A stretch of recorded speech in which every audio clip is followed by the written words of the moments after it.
One day, my husband surprised me by telling me that he wanted to use the $1 million I had inherited to renovate our family home. He said with a smirk, I was stunned and could barely speak. My father passed away, leaving me an inheritance, but I didn't tell my husband. I considered divorcing him because he was too controlling, and I didn't want him to know about the money as he was always greedy for it. But how did he know?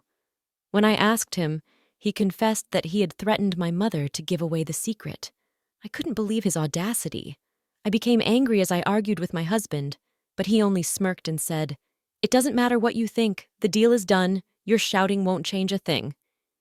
I'm Caroline now. I'm 28 years old, and I work for a major bank. I've always wanted to get married, but my stressful job didn't leave much time for dating. So I decided to take a risk and signed up with a matchmaking agency. There I met Robert, a cheerful livery driver who was a year older than me. I hardly ever meet women in my profession, and meeting someone like you, Caroline, is like hitting the jackpot. Robert said, blushing. I feel the same way, I replied. Would you go out with me with marriage in mind? Questioned Robert. I answered yes, and our love story took its course. We committed ourselves to marriage 3 years ago. At first, I thought we were a loving couple. I earned more than Robert, but he always praised me, saying, Caroline, you're amazing, such a career woman. But 3 years into our marriage, Robert's attitude changed. He started sarcastically teasing me. It must be nice to get such a big salary. And he wasn't the only one. My once friendly relatives became cold. They used to be so nice. Caroline, working for a big bank is impressive. You must have worked hard. We're glad our son married you, they said. Thank you, I'm lucky to have Robert, I replied. We hope to have a wonderful relationship with you, my mother-in-law would say with a warm smile. Both my mothers-in-law seemed so supportive at first, looking at us with loving eyes, but problems with mothers-in-law are often talked about. I never thought it would apply to me, but soon enough their true colors showed. Caroline, you make good money, don't you? Give us some. I want a designer bag. It's okay to help us out every now and then, my mother-in-law demanded, as if it was expected of her. But I just recently gave you a dress for your birthday, and I don't give or borrow money, even with family, I replied. They were furious when I refused. How dare you! We only agreed to this marriage because you work in a big bank. To tell you the truth, we can't stand you. We're sick of you always voicing your opinion, my mother-in-law shouted. Exactly. What's the point of having a daughter-in-law who doesn't give us money? Birthday gifts are expected. We tell you to give money. Even after we've asked so many times, you still won't give it up. You are the worst daughter-in-law ever, my father-in-law reprimanded, supporting his wife. Robert just nodded in agreement with my parents' harsh words and didn't stick up for me. Besides, he often splurged on takeaways and expensive furniture without consulting me, saying, You earn a good living, so it should be okay. This wouldn't have been a problem if he had used his own income, but his salary couldn't cover it all, and I had to pay the bills. Because of the constant mistreatment from Robert and his parents, divorce began to seem like the only option. Since we didn't have children yet, it seemed to me that the decision wasn't that difficult. So I began to prepare for divorce. When I broached the subject with Robert, he avoided the topic and refused to look past the situation. Divorce? I am too tired today. I'm going to bed. He brushed it off. Wait, Robert. We need to have a serious discussion about this tonight, I insisted. But he ignored me and quickly retreated to the bedroom. Stubbornly avoiding the conversation, I received a call from my mom in the meantime. Hi, Mom. What's going on? I asked. Listen carefully. It's about your father, she replied. According to her, a recent checkup revealed that my father was ill and needed urgent hospitalization. Understood. I will go to the hospital right away, I said, and hurriedly got ready. As I was about to leave, Robert asked where I was going, and I explained my father's situation to him, but he only replied nonchalantly, Frustrated by Robert's lack of concern, especially since it was about his father-in-law, I concentrated on the trip to the hospital, ignoring him. Once there, I joined Mum to hear the doctor's diagnosis. Turns out, my dad had cancer, and his time was limited. Both Mom and I were stunned. We debated whether to tell him the truth about his condition, but knowing he'd want to be fully informed, we decided to be honest with him. Returning home devastated, I was met with Robert's insensitive question, "Back from your dad's hospital, huh? How bad is it?" Despite my anger at his tone, I shared the grim news about my father. His response was callous. "Oh, weren't you talking about divorce? If you want to stress out your already ailing father with our divorce, I'm up for it any time." His despicable comment plummeted my feelings for him even lower, but I didn't want to burden my father further. Despite Robert's smug claims about being ready for divorce whenever we discussed it, he seemed even more pleased with my workload and a desire to avoid divorce discussions. I focused on being there for my father. Avoiding the topic of divorce seemed like a victory to Robert, worsening his attitude. "So, what about your dad's inheritance? How much are we talking about? I'm his son-in-law, so I should get a share, right? Can't wait," Robert asked eagerly. "That's ridiculous.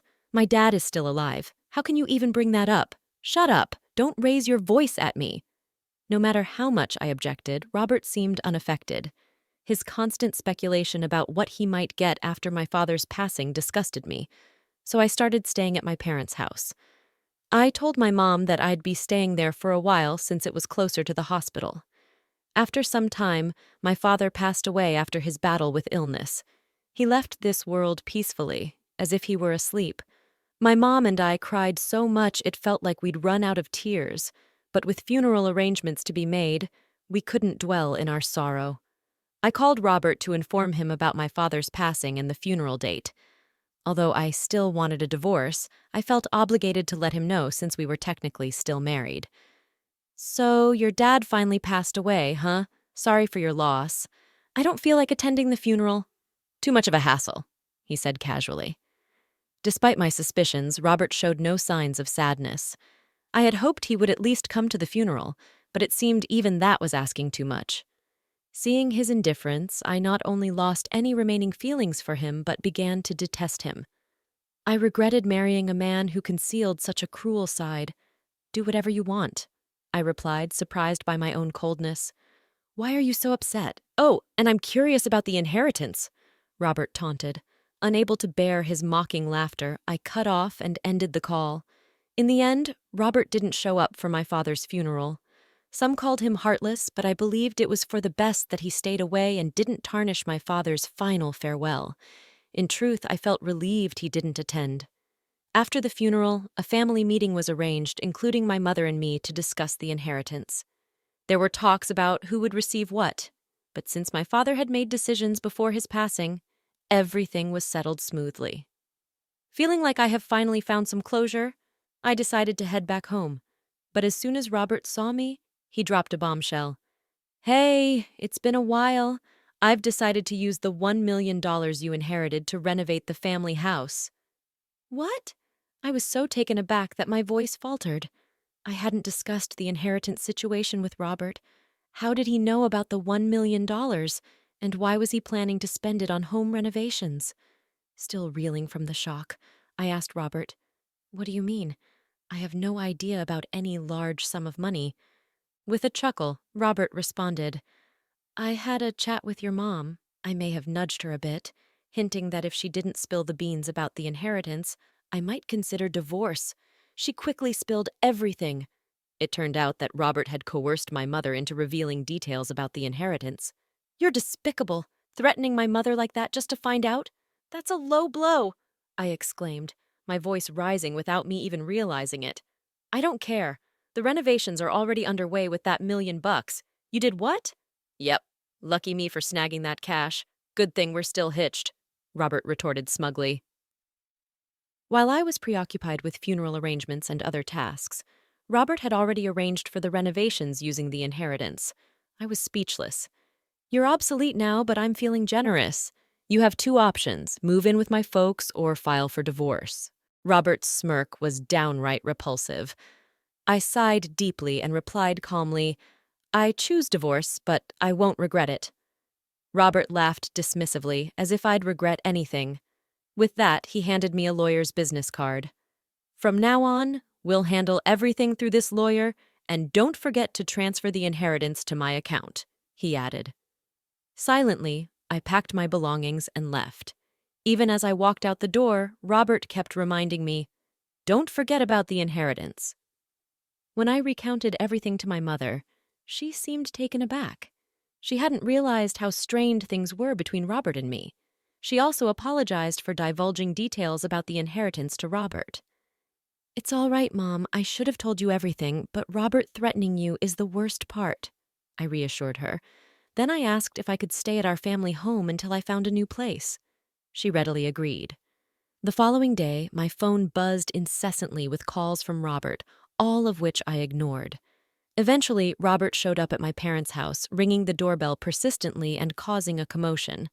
Despite my attempts to ignore him, Robert refused to leave and continued to shout loudly outside. Hey, open the door! I know you're in there!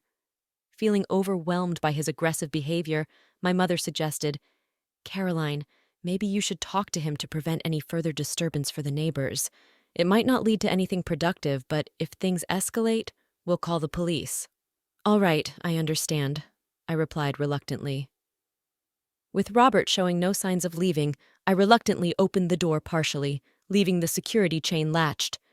This is getting out of hand, Caroline. Whenever you transfer that $1 million, I can't afford the renovations without it, Robert shouted, attempting to shake the door and break the chain. Remaining calm, I responded to Robert. It's under consideration. Confused by my reply, Robert looked puzzled and asked, What do you mean, under consideration? I confronted him with the truth, saying, What I inherited was my father's vacation house. It's not in cash, so I can't transfer it to you. Robert's eyes widened in shock. But then how did you manage to secure a $1 million renovation contract? Usually they wouldn't agree without proof of funds, Robert explained, looking stunned. If that's the case, remember when I warned you before we decided to divorce? I reminded him. I did warn you properly. You've got to be kidding me. I already paid a deposit of $3,000. I planned to pay the rest in installments, but now I can't. What am I supposed to do? Robert panicked, continuing to fuss. The wife's property is the husband's too, right? Even if it's not in cash, hand over that $1 million vacation home. We're still married, right? He demanded. You've got it all wrong, Robert. Inherited property isn't shared. It's solely mine. Not a cent goes to you. And just so we're clear, we're not a couple anymore. We're total strangers, I asserted firmly. Upon hearing this, Robert's expression shifted from despair to rage, his face turning beet red as he began screaming louder than ever. Stop playing games! I'm calling off the divorce! Give me the inheritance right now! He demanded, attempting to grab me through the door gap. When witnessing the altercation, my mother swiftly dialed the police. Robert withdrew his arm upon hearing her on the phone, but then smirked unexpectedly. I'm done with you, he sneered before fleeing the scene. After he left, the police arrived. While the doorbell camera footage seemed to suggest action would be taken, the officers advised me to prioritize my safety and to avoid engaging with Robert in the future, regardless of the circumstances. They instructed me to keep the doors locked and, if necessary, pretend I wasn't home. 3 days later, I received another call from the police regarding the documentation concerning my father's real estate. When I returned to my parents' house after divorcing Robert, I had put the real estate documents in my bag, only to discover they had vanished. Upon being informed that the documents were found, I headed to the police station, where Robert was unexpectedly present. To my shock, it turned out that Robert was the thief who stole the documents. As I demanded an explanation, exasperated, Robert wore a sullen expression and muttered, You thought there might be cash in my bag since I inherited $1 million, right? So, when you went through my stuff, you stumbled upon some important-looking documents related to the inheritance and decided to take them. Robert explained that he hadn't examined the documents closely at the time. It was only after learning from me that the $1 million wasn't in cash, but a vacation house that he realized the documents he took were the property title of that house. Later, Robert, assuming that selling the property title would convert the inheritance into cash, took it to a real estate agent, accompanied by my in-laws, to initiate the selling process. However, Upon my arrival, the realtor informed me that since the title was still in my father's name, they couldn't proceed with the sale, as the inheritance division discussion had just taken place. I was in the process of finding the notary to transfer the title to my name. Even if the inheritance had been finalized, the property would still be under my name, making it difficult for Robert to sell it without my consent. In frustration, I demanded that they purchase the property since it belonged to my father-in-law. Their response was to call the police on me, likely due to Robert's aggressive behavior, which raised suspicion among the employees. As I stood in shock, Robert began making absurd claims to the police officer. "I was just trying to sell it on her behalf. I didn't steal anything. I haven't done anything wrong. Please let me go," he pleaded, contradicting his earlier admission of taking the documents. Remaining composed, I clarified to the officer, "That's not true. I didn't ask him to sell anything. He stole it on his own. Plus, the documents he took were just copies, not the originals. Even if he tried, he couldn't have sold them." "You set me up! Don't play games with me!" Robert shouted furiously, spitting in anger. I responded icily, "What are you even talking about? You stole on your own, and now all you do is spout nonsense. Just face the consequences of your criminal actions." Frustrated, Robert bit his lip, and as a result, he was arrested for theft. With news of Robert's arrest and the loss of the $3,000 deposit broadcasted, my in-laws, now exposed as the parents of a criminal, were compelled to relocate from their town. Later, they seemed to hold a grudge against the real estate agency that reported Robert, resorting to making harassing calls and spreading rumors. The real estate agency, understandably outraged, filed a lawsuit against them for obstructing business and attempted fraud, as they had tried to sell property they didn't own. To avoid a court case, my in-laws had to pay a significant amount in damages. In their desperation, they reached out to me for help. "Caroline, please! We used up our savings for the deposit, and now we're in debt to pay the settlement." My ex-mother-in-law's voice trembled with urgency, but I felt no sympathy. "Why are you asking me for help? I'm divorced from Robert, and as far as I'm concerned, you're strangers to me now," I responded firmly. She pleaded, "You're wealthy, aren't you? Can you spare some money? We'll pay you back, I promise." "I don't believe that for a second. I'm ending this call. Don't contact me again," I replied coldly before hanging up and blocking both their numbers. Robert's number had been blocked long ago. Knowing Robert knew where my parents lived, I decided to sell our family home and moved with my mother for safety. As for the $1 million vacation house, I put it back on the market, and it sold without any issues.